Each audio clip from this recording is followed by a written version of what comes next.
Welcome to Momtroversal, the podcast that dives headfirst into the beautiful chaos of motherhood and dishes on the stuff we wish we would have known and nobody tells you. This is your tribe for informed consent and unfiltered real talk. I'm Leah, your scrunchy nurse writing the Hot Mess Express. I'm your girl's girl, here to remind you that it's fine, we're fine, and everything's fine. I'm Alyssa, a crunchy mom who's organized, opinionated, and your designated wing woman in any parenting bar fight. And I'm Tori, your ride or die chaos coordinator who will And this week we are all together. For those of you guys who are streaming us on YouTube, you can see that Tori, Alyssa, and I are all hanging out at Tori's house tonight. Alyssa is abandoning us next week. Peace out, Korea. And so Tori and I will be left behind. It's fine. We're fine. Everything's fine. So tonight, instead of doing our regular programming, we decided that we were going to get together and just have some fun mom conversation by playing a game called Mom Jury. So in this game, we are going to give certain cases. We will debate both sides, and then each of us will go through and vote whether the situation is guilty, as in it's a bad idea, you probably shouldn't do that, or not guilty, it's acceptable, we think it's okay, and we'll go through it. You guys will get to know us a little bit better. I would love for you guys to let us know what your opinions are on some of these things. So today we're just going to dive right in. Let's do it. Okay. I'm so excited we're together. I know, it's so fun. And I hate that we won't together. You guys could I don't all wanna come to talk about Arizona. it. I don't wanna It's fine. I'm fine. I'm only gonna cry a little bit. My kid's gonna be depressed. It's okay. Okay. Back to the happiness.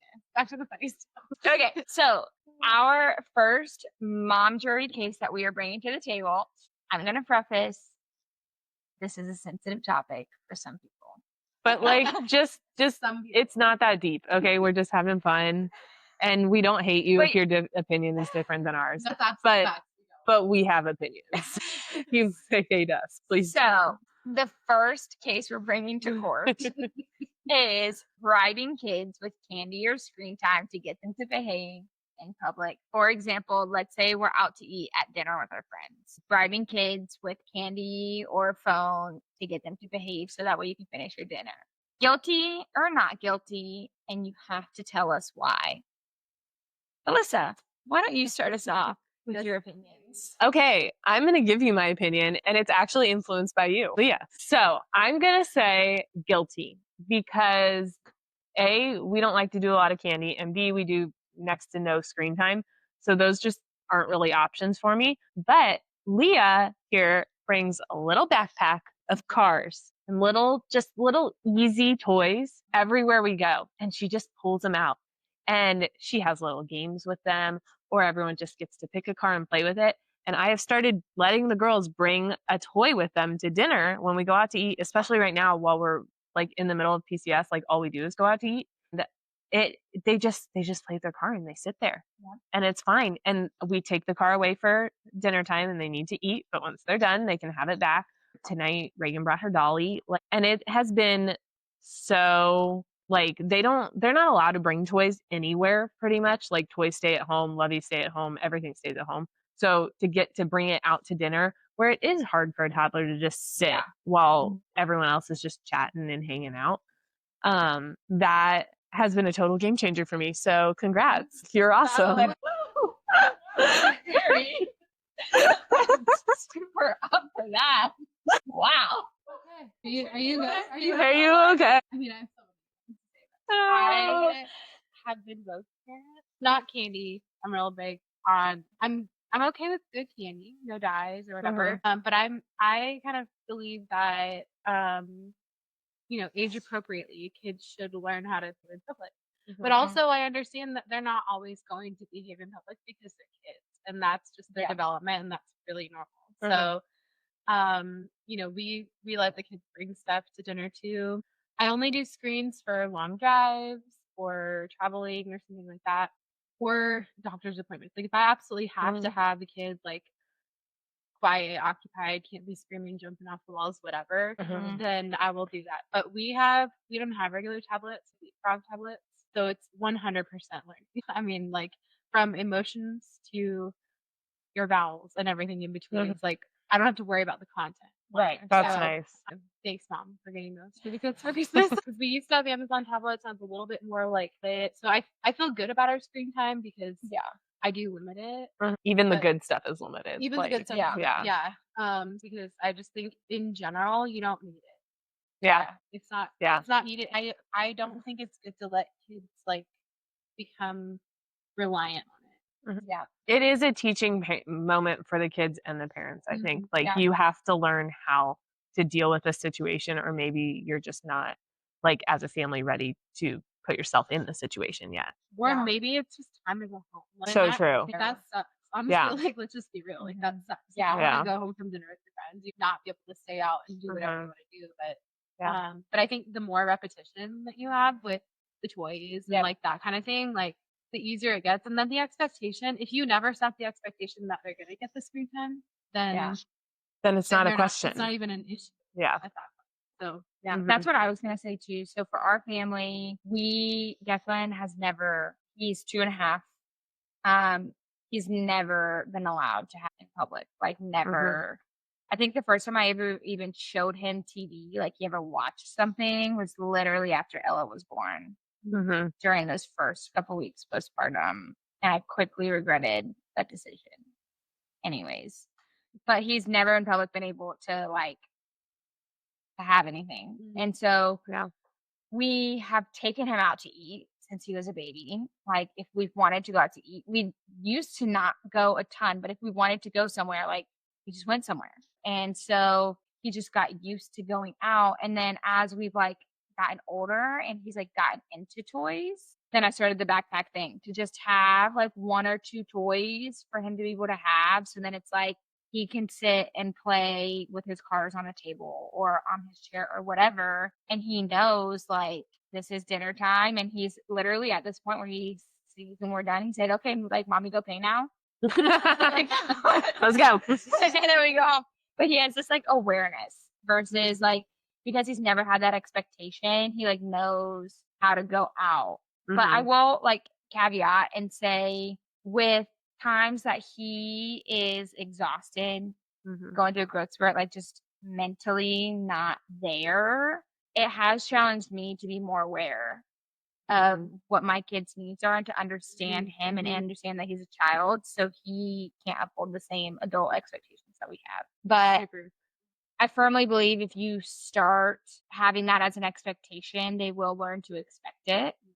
And it will be really hard to break the habit. So for me, I would say guilty. Don't do it. It's going to be really hard to break it. I also, most advocate, I'm going to say I do use screens as a tool. We were at a photo shoot for Ella last week.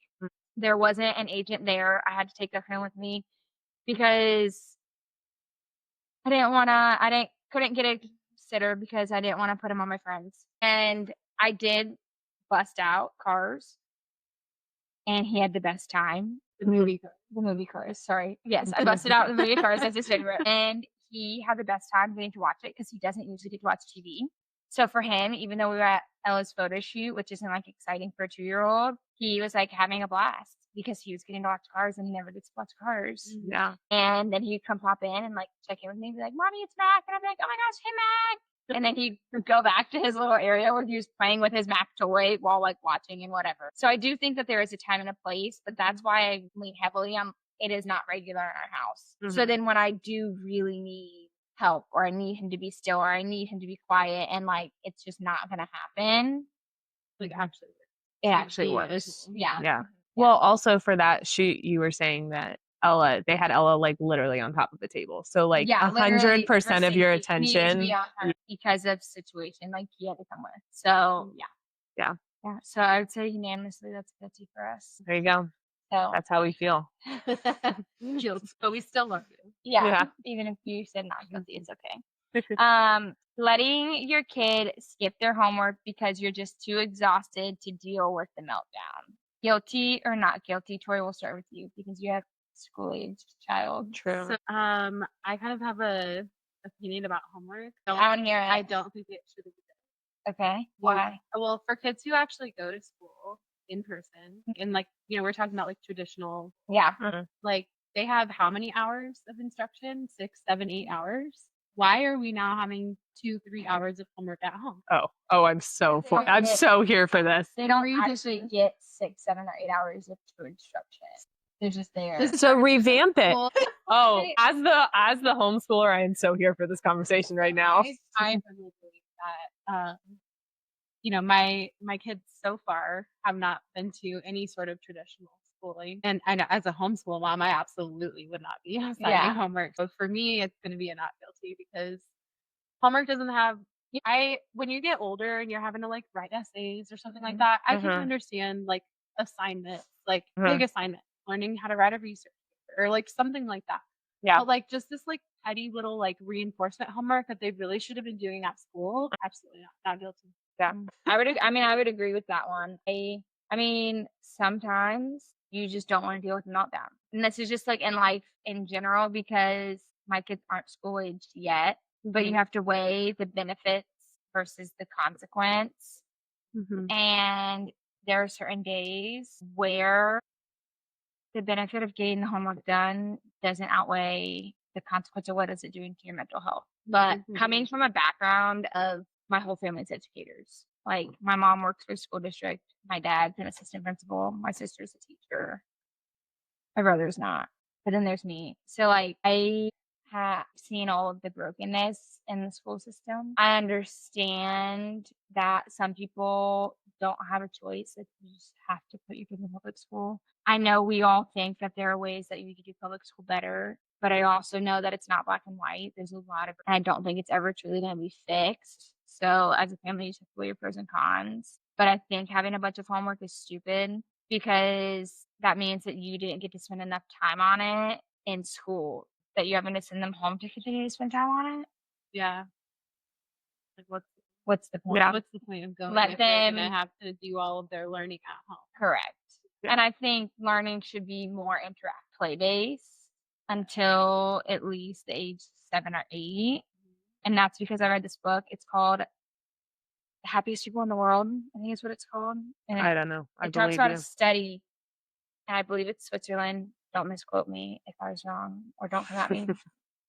And year after year after year, this country is full of the happiest people. Like the World Health Survey says that they're all the happiest people. And one of the things she talks about is how raising happy, healthy children equates to happy, healthy adults. And one of the big things they do differently than most Western societies is kids don't start formal school until age 7 or 8. And when they do start school, it's a lot of play-based, hands-on, interactive, not sitting down, pen to paper. Maybe it is Norway. Switzerland I'll look it probably up. has a similar. Somewhere in Europe. I feel like Europe in general, like Yeah. Germans don't start school till age 6. I think most countries don't start until 6, but then there are some who are like 7, 8. But yeah, I don't know. So what do you say? What do you? So I'm coming from a different perspective because I was homeschooled and I did all of my learning at school and then I was done for the day. And I think it's fantastic. And honestly, there was some days where, so when I was a kid, all my friends that went to public school, because yes, I did have friends, they got out early on Mondays and I wasn't always done with my work. Like I have a good point here, okay? For those of you guys who don't know, in one of the other episodes, we just did, I think Tori and I spent the first 20 minutes making fun of Alyssa for being homeschooled. Because as much as we're crapping on public school right now, we both were public school and Alyssa was homeschool. And I remember growing up with this preconceived notion that homeschool kids are super weird. Some of them are. Have no friends, and ruining your kid for life. It's just funny because now I want to homeschool my kid. It's such a vicious Yeah. You don't know what you don't know. Karma. Young Leah needs to swallow a lot of pride and apologize to a lot of people, maybe. 22-year-old. What? She's really sorry. So sorry, guys. Please forgive me. I accept your apology. Okay, cool. But yeah, but my friends, they would get out of school early on Mondays and I wouldn't always be done with all of my schoolwork. But like, you know, I would come around, Mom, like we had plans to make a fort. Okay. Like I gotta go. I will do 2 math lessons tomorrow. Cause literally it was just every single day we did a math lesson. It was like, you know, teaching a concept and then 30 questions. That was part, the new concept part review. It's pretty simple. Or like simple to understand. And she would be like, okay. Sometimes she would say no, but like sometimes she would say okay. Like, and it's so much more flexible. And I think sometimes it's okay to say yes. One of my favorite influencer, busy toddler. She says she doesn't say no unless she has like a real reason to say no. Mm-hmm. And so like, you know, if Reagan asks me like the most random things all the time, and my like instinct is to be like, no, that's weird. But then I'm like, well, do I really care? Like, not a whole ton. Like, I guess, sure, yeah. If you want to do that, you want to take a bath in the middle of the day, we're not doing anything. So I guess, yeah. But yeah, so I would say not guilty too, because you're the parent and you know your kid best, and maybe they're just really done with that day because they've had to go to school and then come home and do homework, which is asinine. I wonder how controversial that is. How many people listening are going to be like, wow, like they really let their kids skip the homework? Like, because, I mean, and this is not to offend anyone, but I feel like we're all indoctrinated big time about school and homework and stuff like that. Well, we, not you. Not the whole school. My eyes are open. Yeah, she's been like cracking the whole time. You don't know it until you're outside of it, and you're like, yeah, like why? I was always shocked. My friends would come over and do hours or come home and do hours of homework. I was like, when do you have fun? Yeah. So I think the controversial part there where people's feelings may get hurt are there some people who don't have an option. Yeah. So I'm not crapping on people who send their kids to public school because you have to. And we're just saying we think that the school system is broken, which a lot of people do. A lot of educators do. Like a lot of people who work in the school system do. And there are people who are fortunate enough that they get to stay home and homeschool their kids. Yep. Because they don't have to go to work, you know, and that's truly why school is the length of time that it is for working parents. Good point. Caveat. Ryan. Gotcha. So You gotta do the video. I know. So for those of you guys who don't know, when I say caveat, we got in trouble by our producer for saying like too much in our first couple episodes. So we're being really conscious now of using the word like and saying caveat instead, because Ryan said that we titled number episodes caveat because of how many likes per minute there was. So that was a direct. No, he titled our episode caveat because you guys said caveat so many times. Did we? Oh, was it the last one? Yeah. That's funny. Caveat. So we just switched from like to caveat, apparently. You're welcome. Keep your on your toes. The likes are still gonna get them. Sorry. Yeah. But I was gonna say the one thing that is weird about the public school hours is they're not normal working parent hours. Yeah. Schools start like 7 a.m. way earlier than some parents have to go to work and or way later. So as a nurse, public school would be hard for us because I would have to be at work by 6:45, like ready for report to go. So Travis would have to be the one, my husband would have to be the one who has a normal job to get the kids to school, or we'd have to figure that out. So it is interesting because I still don't feel like the hours of the school system makes a lot of sense. If anyone has any insight as to that. Does any of that? Yeah, this is the government. That's true. They suck. We should move on. Okay, next question. Because I said so, instead of explaining your reasoning, guilty or not guilty. I'll go first this time. I haven't gone first yet. You go, girl. I would say guilty. I hate the because I said so. It was, I heard a lot of because I said so. But I think that a lot of times people say because I said so, it's in response to why did you say no to something? So this is piggybacking off of what you said. Only say no when you need to. And if I am saying no because I need to, then I shouldn't have a problem explaining my reasoning. Yeah. And also, it's for me, and this has been the biggest challenge as a parent, has been learning to understand the way a little person's brain works, because my brain doesn't work like a little person. It works like an adult, but I can't expect a 2-year-old to mentally function and understand like I do as an adult. And so they truly don't understand why you said or did what you said or you did sometimes.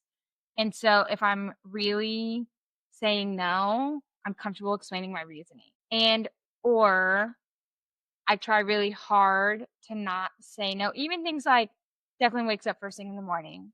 And what did he ask me for the other day? He asked me for a cookie at breakfast. Worth a try. Yeah, it was a try. And in my head, no, you can't have a cookie. It's 7 a.m. Yeah. Let's eat your sausage. You can eat your toast and you can eat your watermelon. Like, if you're hungry, we're going to eat that. That's what you need first. So, people may disagree with me. instead of just saying no, I said, why don't you eat your breakfast first? And then after you eat your breakfast, if you're still hungry, you can have a cookie. He ate all of his breakfast.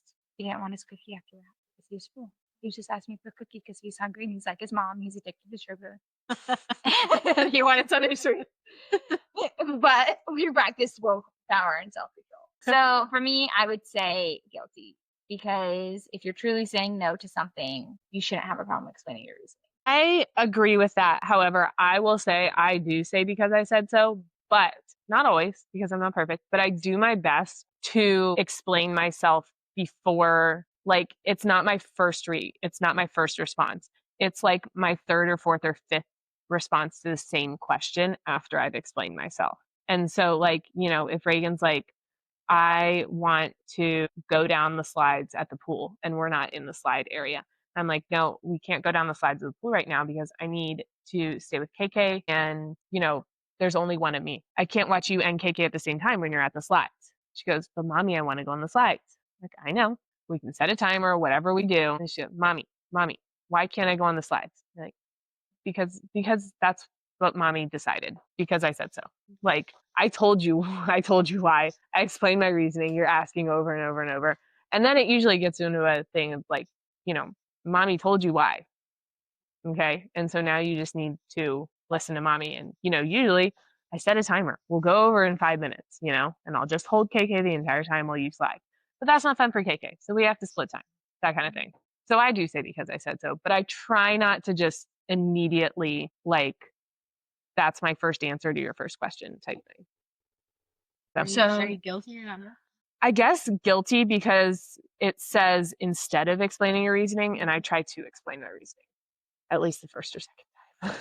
I'd say, right out the gate, guilty also, because of exactly what you said. Mm-hmm. And then I have said it, but it's usually at that stage. I feel like I've explained it so many times, but that I've been trying to get away from that because, as someone who heard that a lot also, I just don't like it.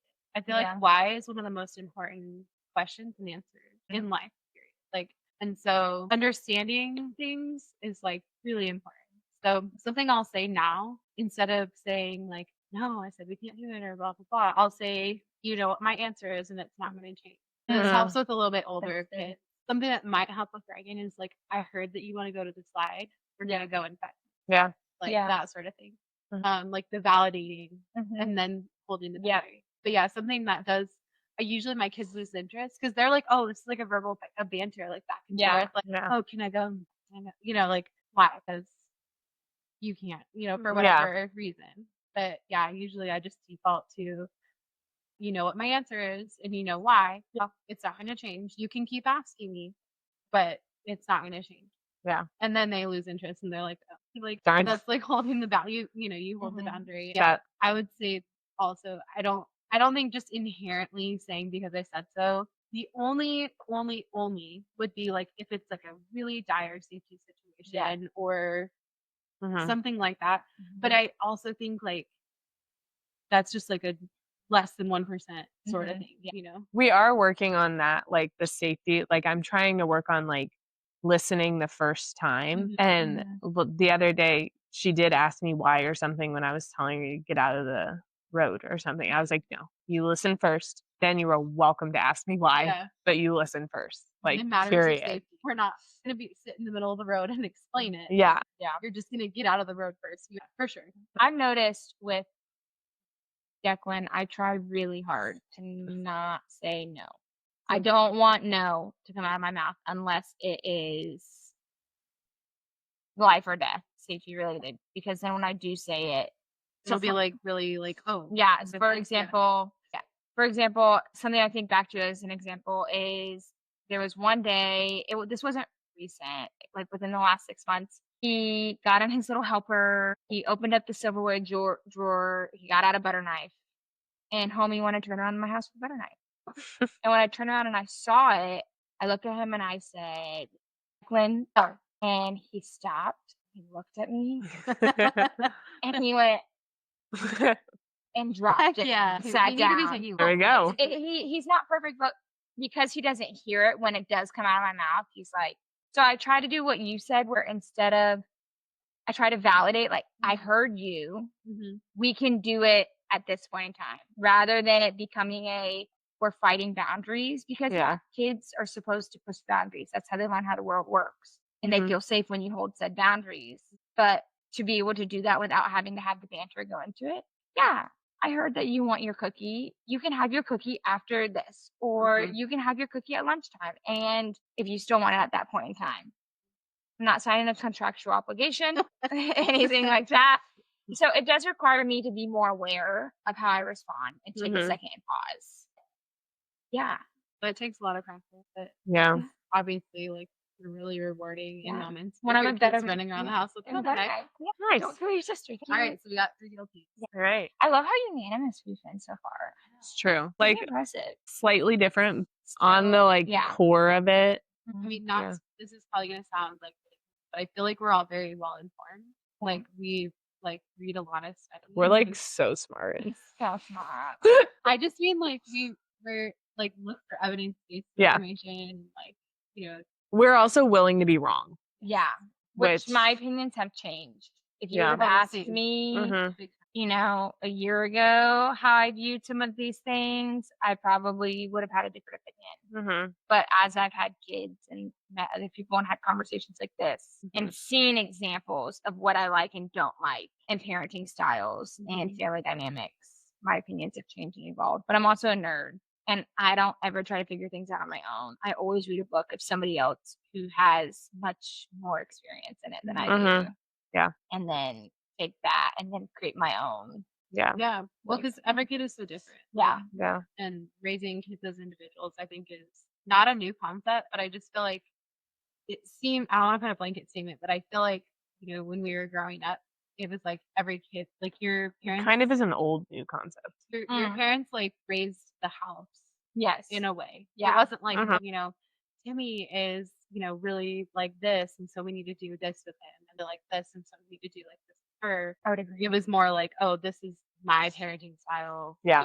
And so I think it's not new, but it's like reignited, I guess, in like our generation of parents. Yeah. Like where we're kind of like parenting our kids as more individuals and like kind of, but also our parents didn't have access to the resources that we do.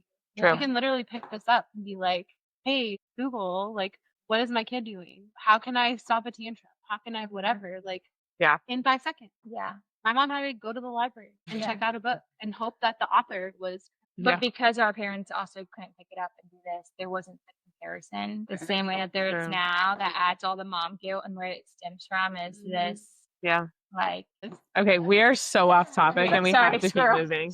Letting your kid be outside in a public park if there's no bathroom nearby. Guilty or not guilty? 1000% not guilty. Fully have done it. Held Reagan in the squatting position and said, go for it behind a tree, because she's potty trained. If I don't have a toilet for her, I'm going to make a toilet for her. God made nature. OG toilet. I'm going to make it as private as possible.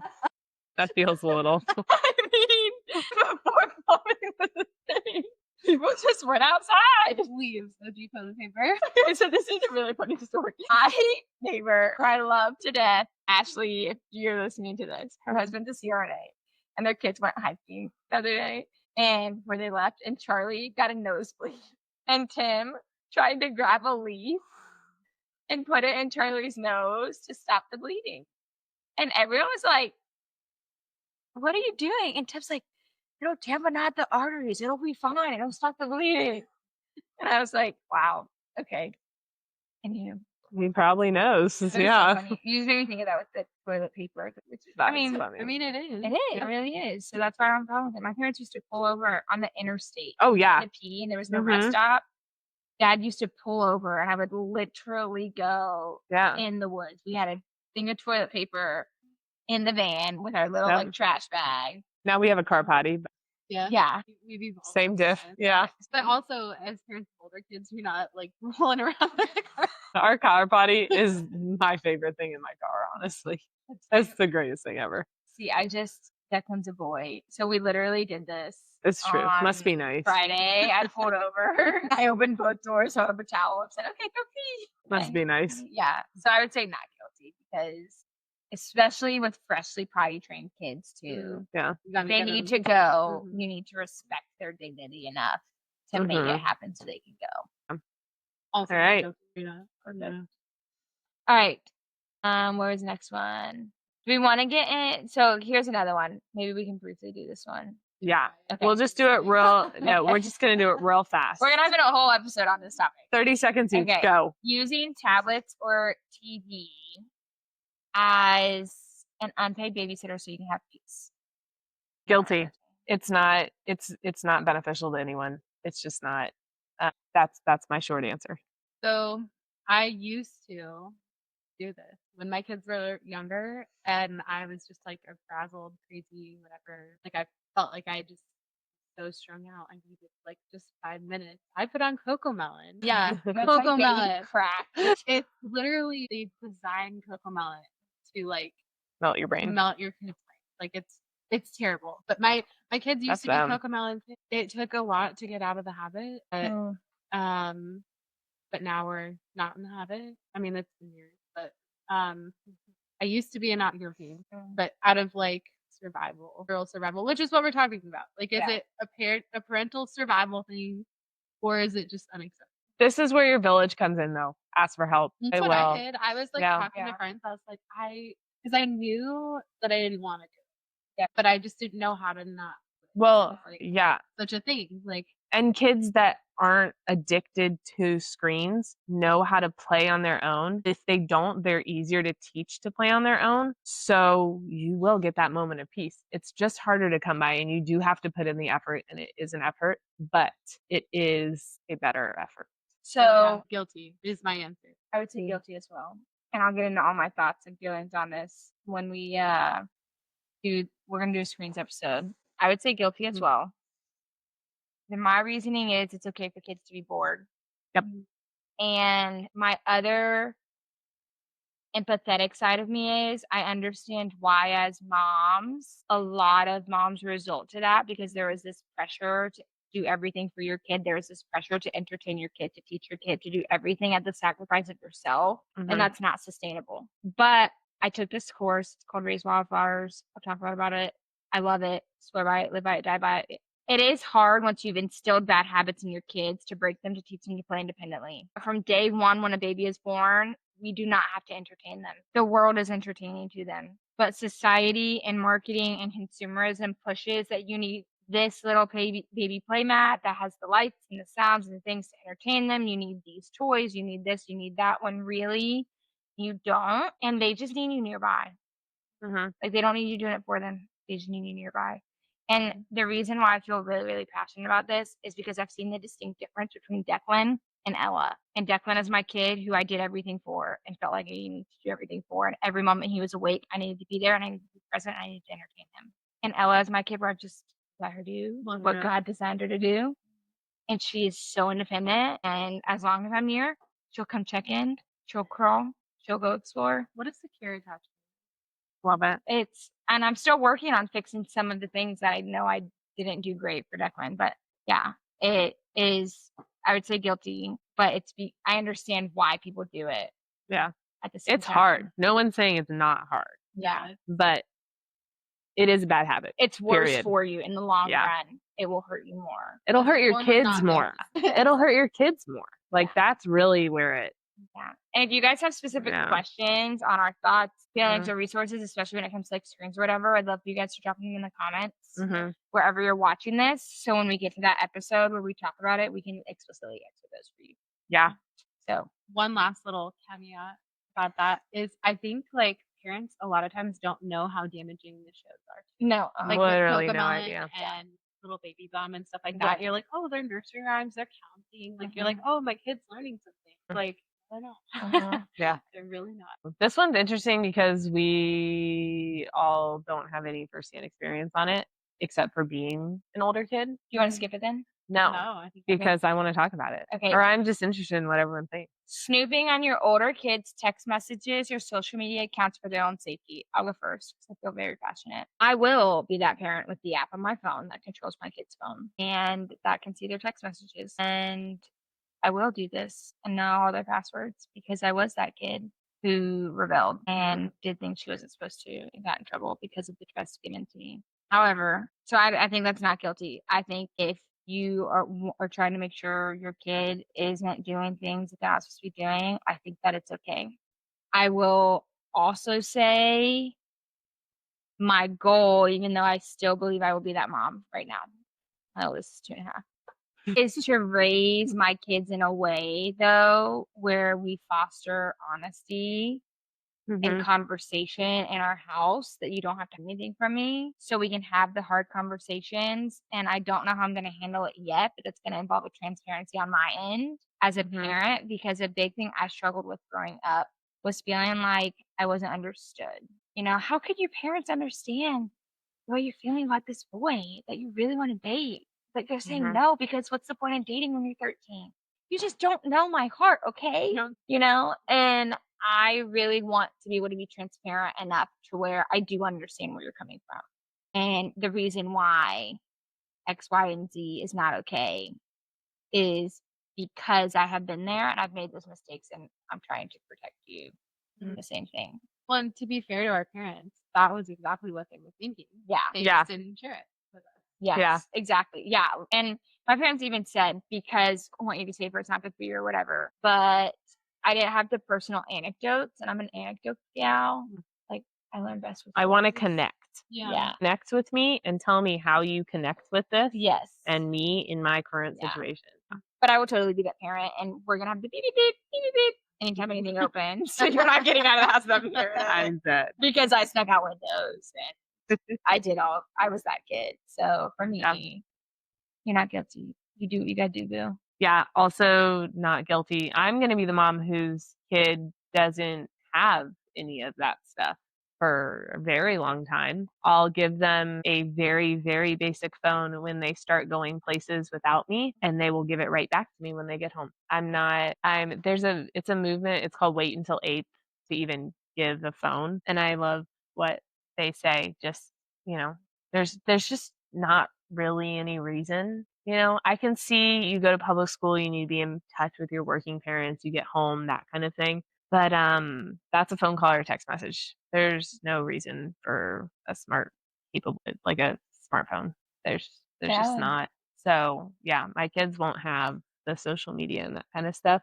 And when they get the social media, we're gonna have real, I don't want to say scary conversations, because I'm not trying to scare them, but I'm also like, I'm not going to not talk about something because it's uncomfortable. Yeah. I'm not going to not talk about, my period around my sons if I have a son, because, well, that's just gross. No. You should be very well aware of it and how it works. And one day you're going to have to be extra well aware of it if you get married. And I love reading the things where, the girl gets her first period on the bus and the boy that has an older sister says, here's my jacket, like that kind of thing. I would like my boys to be that. I'd be totally down. I'd be totally down to have a boy. But if I had 4 girls, I would live my best life also. See, and I were having good snuggles today on the couch. We were watching Wild Robots. He didn't get his movie night this week. Oh, yeah. Because we did Little Grease on Friday. And so we were watching that this afternoon since school was closed. And he just sat on me and he hugged me. And he had his head right here. And I thought she was watching like that way. And I was like, love you. He's my little cuddle bug. I love it. Yeah, so there you go. If I feel like something not safe is happening, I am for sure going to figure out what it is. So, and I am the generation that you gave me his name and we found him online and we checked him out. I will find out. I could pretty much copy and paste your answer. Like, no social media until I feel really strongly about that. And, like a lo-fi phone, for safety purposes. And that's it.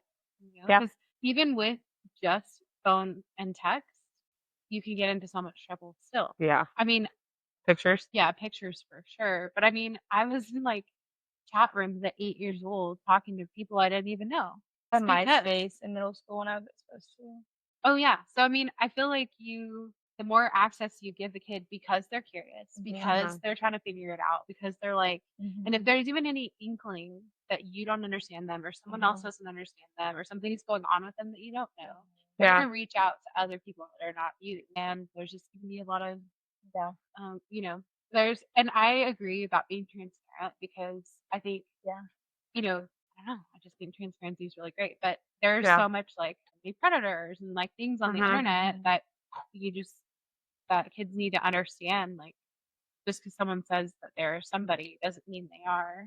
Mhm. And I don't know. The internet's a very scary place. Yeah. So Yeah. yeah, I agree completely. Not guilty. I would not. And if my kids, like, let's just say, like, the world changes so much that they no longer make lo-fi phones, but I need to get a hold of my kid, absolutely, apps, Yep. we're locking it down. No, I would not apologize. And I understand a lot of people are probably going to get real mad about this one because of privacy. But like, we're not talking about, we're protecting, this is my opinion. I'm not. I feel like yeah. I'm protecting my child's privacy by overseeing their situation. Yeah.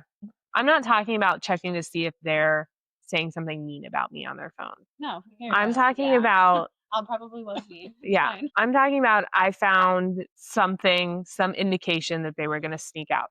I found some indication that someone was in my home and I didn't know about it. Yeah. That kind of thing. I found, my kid has, for whatever reason, their personality is just flipped and there's trying to figure out why. clearly something wrong. Yeah.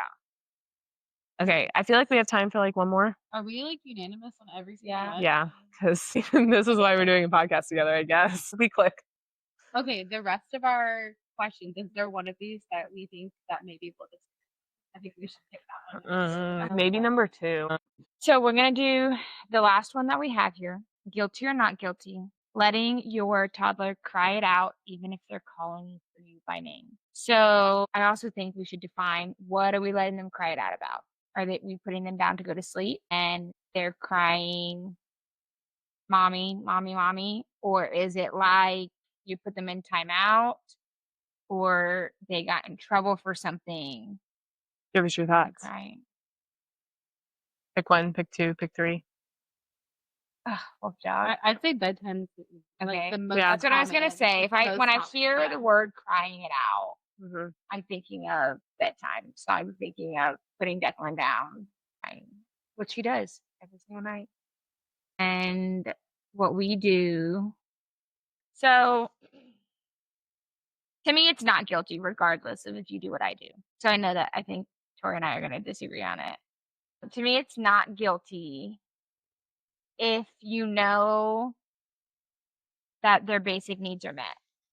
And dry, not sick. What we do is we do pop-ins. Declan has always been more difficult to go to bed since the beginning of time of his life. I think I could count less than 10 times that he has gone down and not cried, no matter what I've done. And we have a bedtime routine, and it's even a 15 to 30-minute routine, which allows for a wind down. And it's the same thing. And we have safety, like blankets and things like that. But no matter what, my guy just has FOMO and he doesn't want to go to bed. And he knows he'll be totally fine.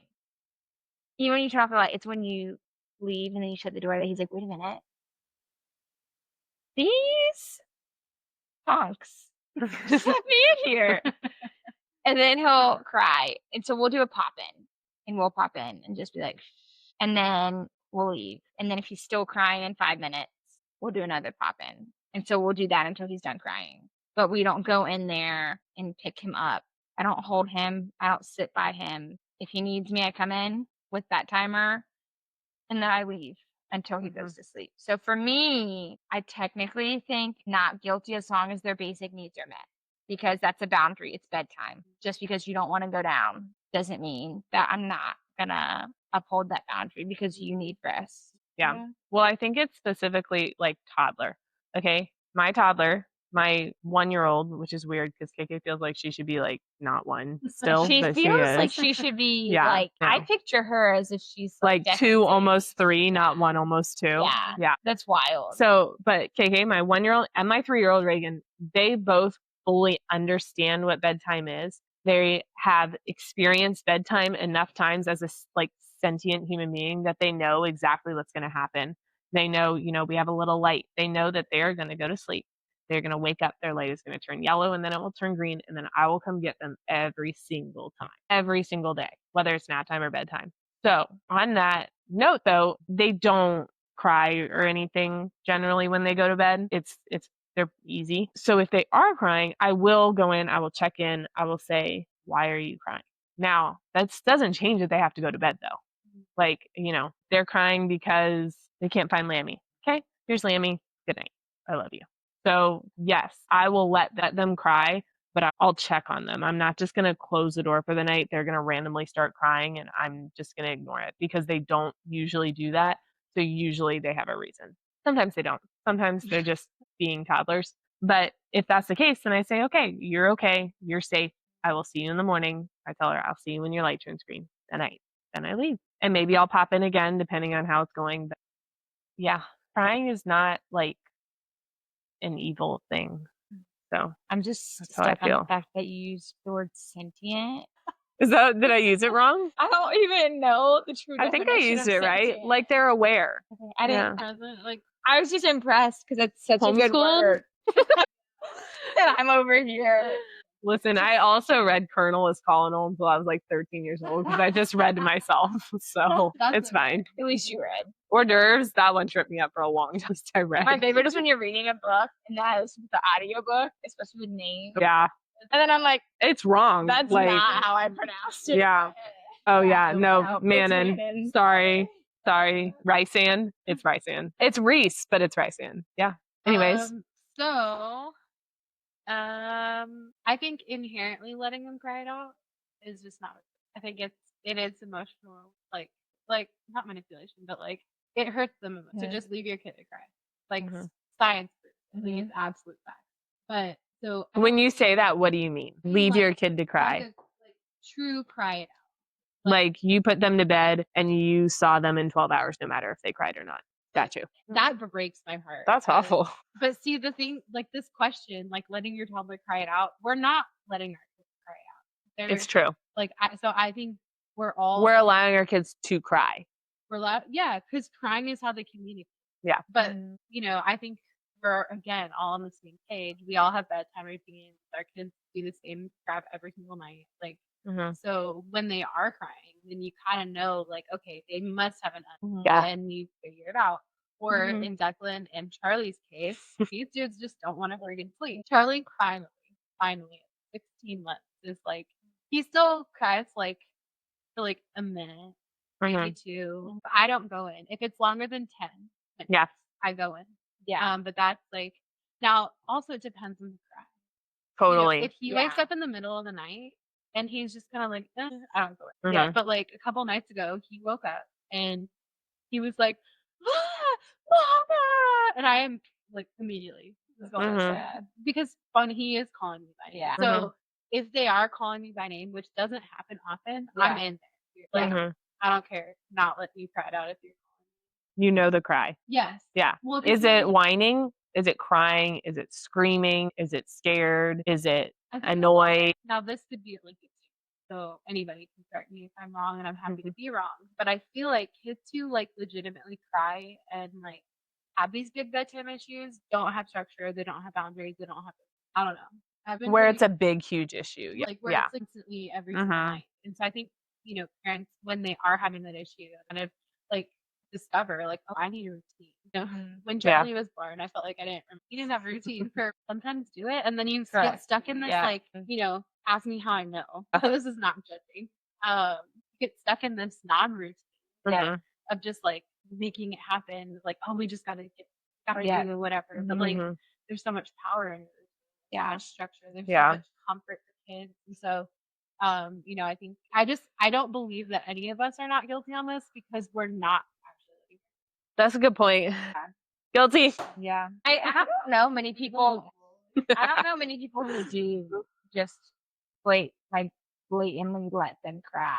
I know more people, and this may sound harsh, who are more passive, where they will cater and go in too much. Yeah. And then allow there to not be a routine. Kid knows. Even if it's a baby, the baby knows. And then, gotcha. And